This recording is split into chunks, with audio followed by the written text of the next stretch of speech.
Greetings, Clausewitz here.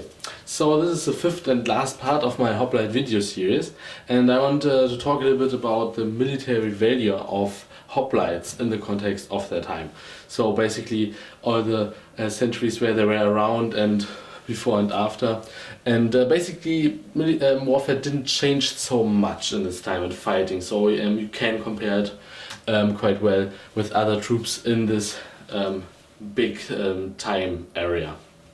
So, as a summary about hoplites, I talked before about the equipment, about their fighting style, about their tactics, about the phalanx and stuff like that, and how they were organized. So, what hoplites are is really a very specialized force, very strong defensive, but just in their phalanx formation. It's not like Roman military that they were kind of naturally good defenders, when you want to call it like that, but basically when they are in their formation, they are very strong, very reliable in their defensive.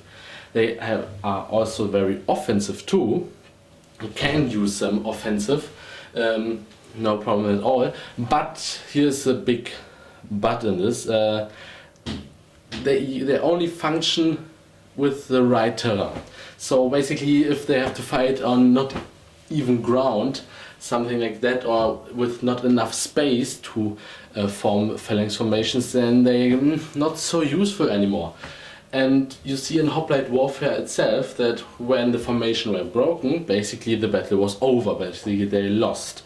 They weren't so good one-on-one fighters, and because they are definitely not trained for this, and they didn't have the best equipment for this job either.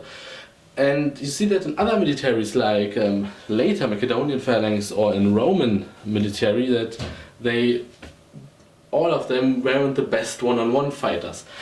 But in comparison to hoplites, the Romans, for example, were very flexible, and they kind of could fight in groups everywhere. And this is one reason for their success. But this is the problem with hoplites. Hoplites kind of too specialized, and their equipment is specialized too, which allows them to be very defensively and offensively too, but just in their own matter of fighting, just in their own style in this, and for the formation. And so it is something. When you can deploy them, then they are very useful and will do their job. But it's not like I think they are a very good force. Basically, the first centuries where they were fighting were basically against each other and with a kind of set of rules. And there were the Persians between the time, but they invaded Greece and they just defend certain points and drive them off, which is kind of the thing about hoplites, to defend certain points. And so basically the Greek city-states really used all their talents they had and fought back. And also Persia had to sustain the army for the invasion, so basically the Greeks were in this advantage general, they were at their own supply base.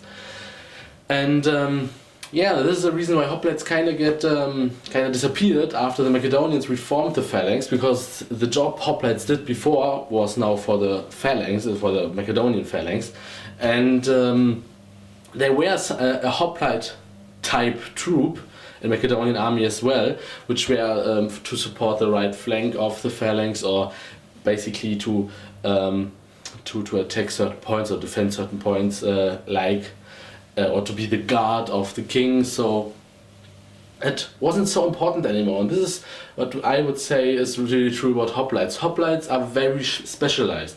They did what they did very well, but only this. And this is why I say they don't have the highest military value, because they only for one thing, to fight in a certain location in a certain way. And then when you can do this, you have the terrain, you have the room, you have the troops for this, and you do this, you deploy them as a defensive formation, then they are really strong. And but they can be outmaneuvered. They can be outflanked. So it's not this and this is the next thing with the phalanx formation. Phalanx formation is kind of just for the front. It's not working for the sides. I can imagine you could make it work. I'm kind of surprised why this isn't a thing, but basically when one wing just were broken, then basically the rest of the hoplites were fucked, because in fighting, and when they kind of need all their ranks to fight for the front, it's very difficult and it's a weakness to deploy elsewhere.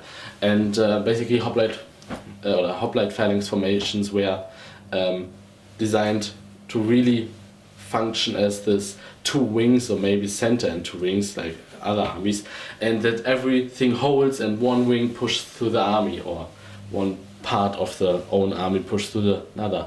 And yeah, so as a summary, as my opinion on the military usage of hoplites and their value, they're kind of I think good defenders, good garrison troops, maybe this, but not best soldiers, or not very good troops, I would say, for this time. And we only see them working, by the way, in their own territory, so, and mostly under their own rules against the same opposing force, other hoplites. So, and because actually they didn't work well outside of this system. So this is it. This is my hoplite video series, and I hope you enjoyed it, and let me know what you think, and hopefully see you soon.